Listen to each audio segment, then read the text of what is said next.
कि अगली बार वो सुनहरा रंग, हमने तांबई रंग देख लिया, चांदी वाला रंग भी देख लिया, अब हमको सुनहरा रंग देखना है पहलवानों के कंधे पर सजा हुआ। उम्मीद करते हैं जल्दी आएगा। संग्राम जी, इसी बात पर, क्योंकि आप भी देश से, देशभक्ति से भी उतने करीब से जुड़े हैं और आपने उम्र को पीछे छोड़ते हुए अपनी कसरत को, अपनी पहलवानी को, अपने शौक को नहीं छोड़ा, लेकिन चारपाई से लेकर इस स्टारडम तक का सफर, इसमें कौन सा वो लम्हा था जब आपको लगा कि मैं संग्राम सिंह वो बन सकता हूं जिसको दुनिया देखेगी? जी, सबसे पहले सबको नमस्कार। तो मैं एक बात हमेशा बोलता हूं कि ज़िंदगी वो नहीं होती जो हमें मिलती है, ज़िंदगी वो है जो हम बनाते हैं, मेहनत करके, मशक्क़त करके, कोशिश करके। तो जैसे अमन है, छोटे भाई हैं, कोच साहब हैं, जो कह रहे हैं कि कुश्ती बड़ा मेहनत का काम है, बहुत मेहनत लगती है इसमें, क्योंकि बॉडी टू बॉडी कनेक्ट, ये बॉक्सिंग में आपके ग्लव्स हो गए, क्रिकेट में आपके पास बैट हो गया, बैडमिंटन में रैकेट हो गया, जूडो में आपने कपड़ा पकड़ लिया। कुश्ती एक ऐसा स्पोर्ट्स है कि इसमें सिर्फ आप सामने वाले की बॉडी को पकड़ेंगे, उसे कनेक्ट करेंगे, फिर आप वो कोई मूव करेंगे, दाव लगाएंगे, गिराएंगे। तो सबसे मुश्किल स्पोर्ट्स है ये। तो क्या था कि हमने जब गांव में कुश्ती स्टार्ट की ना, तो क्या था कि एक बार मिट्टी कुश्ती देखी गांव में, तो पहलवानों को घी मिल रहा था, दूध मिल रहा था, पैसे मिल रहे थे। तो मैंने सोचा काश यार मैं ही पहलवान होता। और एक हार्ड ट्रूथ क्या था कि क्रिकेट का बैट आता था 25-30 रुपए का, और बाकी बैडमिंटन और ये तो गांव में आज भी नहीं है। शौकिया खेल लेते हैं मगर वो प्रोफेशनली है नहीं, और टेनिस तो है ही नहीं। तो मैं एक बार सौरभग्राम में लिएंडर कह रहा था, लिएंडर पेस को, कि भैया अगर गलती से हरियाणा में पहुंच गया टेनिस और ग्राउंड बन गए तो फिर साउथ वाले नहीं जीत पाएंगे इसमें, फिर तो हम नॉर्थ वाले जीतेंगे। तो लंगोट आता था 5 रुपए का, कभी माँ ने सील दिया, कभी बहन ने सील दिया। तो मेन काम ये कि हरियाणा में जो पहलवान होता था ना, उसकी, जो मैं कल भी आपको बता रहा था कि चौपाल में, बैठक में, हर जगह बात चलती थी। और मैं बहुत कमज़ोर था, सब चिढ़ाते थे, क्योंकि रूमेटिक अर्थराइटिस था, जिसको गठियाबा बोलते हैं। तो मैं सोचता था कि अगर थोड़ा तगड़ा बन गया, अच्छा बन गया, तो दूध मिलेगा, घी मिलेगा, आस पड़ोस में बात होंगी कि भैया ये लड़का पहलवानी कर सकता है, और ये सारी चीज़ हैं, वो सब हो सकता है। तो उससे मैंने स्टार्ट किया था कि कुश्ती करना, कि कैसे कुश्ती आप कर सकते हो, कैसे स्टार्ट हो सकता है। तो बहुत बढ़िया बताया आपने। हेमंत कुछ सवाल लेना चाहते हैं? देखिए, बातचीत का सिलसिला आगे बढ़ाने से पहले आप लोगों को एक बात बताना चाहूँगा। शायद आप लोगों को पता है कि नहीं, आपके शहर लखनऊ में साई सेंटर है, और यहाँ पर देश के जितने भी नंबर 1, नंबर 2, नंबर 3 और नंबर 4 पहलवान हैं, एशियाई खेलों और ओलंपिक के लिए अपनी तैयारियों को अंजाम दे रहे हैं।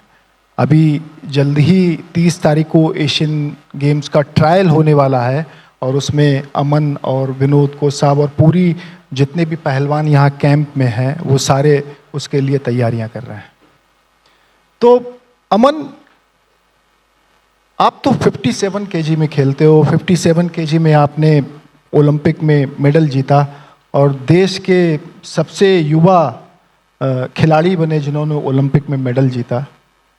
अब आप 61 किलो में लगातार ओलंपिक के बाद से क्यों खेल रहे हैं, ये क्या कारण है? सर देखो, हमें मतलब हमारा कंपटीशन 3 महीने, मतलब 2-3 महीने में आता रहते हैं। तो हम पहले से डिसाइड करते हैं भाई जो मेन कंपटीशन है वो 57 में खेलेंगे, जो मतलब इतने मेन नहीं है वो जो 61 में भी है तो 61 में खेलेंगे। इस हमारा वेट लॉस करने में, जैसे अब 60 एशिया चैम्पियनशिप हम 61 में खेले थे, तो हमें पता था भाई अब ट्रायल होने वाली है, उसके लिए वेट लॉस करते तो हम 57 में खेलते तो कमज़ोरी ज़्यादा आती, तो फिर हम अच्छे से ट्रायल नहीं दे पाते। मतलब इन्हीं चीज़ों मेन कंपटीशन हम वो 57 में ही खेलते हैं। तो अब आगे एशियन गेम्स का ट्रायल है, तो इन ट्रायल्स में 57 केजी में ही अपनी दावेदारी पेश करेंगे, या कुछ अलग प्लान चल रहा है दिमाग में? नहीं सर, ये प्लान पहले से ही चला हुआ है, अभी से नहीं। मतलब 2-3 साल पहले ही प्लान बन जाता भाई हम इस मतलब ये कंपटीशन इस वेट में ही खेलेंगे, तो पहले से हमारा यही प्लान है, हम 57 में ही खेलेंगे। एशियाई खेलों में पिछली बार आपने कांस्य पदक जीता था, और वो बड़ा पदक था आपके लिए। इस बार क्या लक्ष्य साधा है? ज़्यादा दिन नहीं रह गए एशियन गेम्स में अब। बिल्कुल, ज़्यादा दिन तो सर टाइम जाते वक्त तो देर नहीं लगती, ज़्यादा दिन का ऐसा लग रहा है जैसे कल ही है। तो पिछली बार मेरा ब्रॉन्ज मेडल रह गया था, मैं जापानी से मतलब काफ़ी क्लोज बाउट हुई थी, तो काफ़ी क्लोज बाउट में हार गया मैं सेमीफाइनल। मतलब काफ़ी दुख हुआ भाई, एक गोल्ड आया था वहाँ पर, ब्रॉन्ज ले रहा था, मेरे खुशी नहीं हो रही थी बिल्कुल भी, ब्रॉन्ज लेके भी भाई लोग भाई खुश हो रहे थे भाई किसी का ब्रॉन्ज आ रहा है, मेरे पता नहीं अंदर से खुशी नहीं हो रही, तेरा गोल्ड चला गया, बस यही दिमाग में थी। फिर यहाँ आए जब कई भाई ब्रॉन्ज भी काफ़ी है एशियन गेम्स में, आगे की तैयारी कल गोल्ड के लिए, फिर वहाँ से तैयारी चल रही थी हमारी। अब की बार देखो हमें अपना पूरा 100% देंगे अब की बार गोल्ड के लिए। कोच साहब इसी से छोटा सा, चूंकि वो जो जापानी पहलवान से कुश्ती थी वो सब ने देखी, बहुत करीब से देखी, और ऐसा लग रहा था कि बस अमन सहरावत अब इस कुश्ती को मार लेंगे, तो कहाँ आपको लगता है थोड़ी दिक्कत हुई? देखो सर, उस कुश्ती में मैं शुरू में ही मेरे ज़्यादा स्कोर चले गए थे, मतलब पहले ही काफ़ी गैप हो गया था, जापानी ने ले लिया था, फिर मैंने कवर भी कर लिए आराम से, फिर वो लास्ट सेकंडों में मैं एक बार और था गया, तो मतलब उसी में कुश्ती सारी खराब हो गई, फिर टाइम भी हो गया। तो मतलब दुख इस बात का हुआ कि मतलब शुरू से ही तूने ये 3 नंबर क्यों दिए भाई, शुरू से ही मतलब अपनी लीड बनानी, देख के चलना चाहिए था भाई, थोड़ा कम। कोच साहब बड़े पुराने पहलवान हैं आप, और ख़ास बात यह है कि आपकी भी वेट कैटेगरी वही थी जो अमन की है। 57 में आप भी खेला करते थे और 57 में अमन भी खेला करता था। कोच साहब के बारे में आप लोगों को बताऊं, वो उस दौर के पहलवान हैं जब भारत के पहलवान ओलंपिक में शिरकत करना बहुत बड़ी उपलब्धि मानी जाती थी। मतलब ओलंपिक में भाग लेना इतनी बड़ी उपलब्धि समझी जाती थी कि मान लो मेडल जीत लिया। तो कोच साहब ने, विनोद जी ने 1988 के सियोल ओलंपिक में देश का प्रतिनिधित्व किया था। उस वक्त आपने बड़ा लंबा दौर देखा है, वो दौर भी देखा है जब भारत के पहलवान ओलंपिक में खेला करते थे, और मुझे याद है कि आप उसके बाद भारतीय टीम के कोच बने, और योगेश्वर दत्त और सुशील कुमार जब लंदन ओलंपिक में जा रहे थे तो उस वक्त सोनीपत में कैंप में जो लगा हुआ था आप ही कोचिंग दिया करते थे।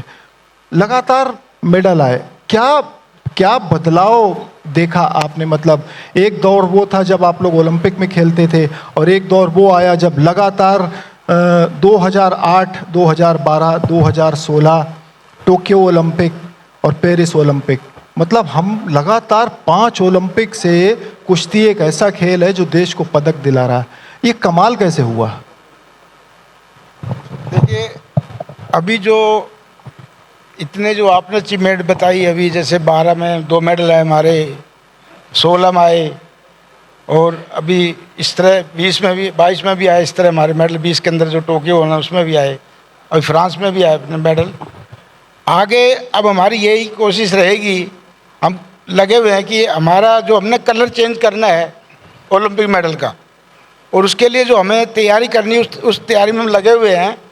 और आप, अमन है, और भी हमारे कई पहलवान हैं, सुजीत है, जो इस बार कुश्ती का जो मेडल है उसका रंग चेंज करेंगे, गोल्ड लेके आएंगे।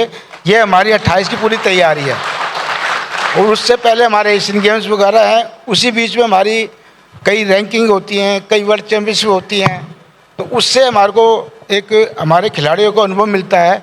और वो जो हमारी फेडरेशन है पूरी हमारे को हर चीज़ की सुविधा दे रही है जो हमें चाहिए, हमारी गवर्नमेंट हमारा पूरा साथ दे रही है, टीम हर चीज़ के लिए, हर खिलाड़ी जो खिलाड़ी डिमांड करते हैं हम वो देते हैं।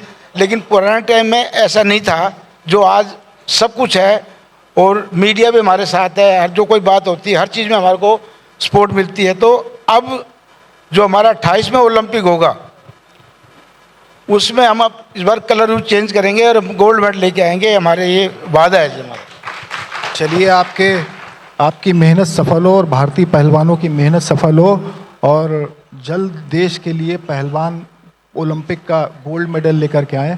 हमारी तरफ से अग्रिम शुभकामनाएं आपको।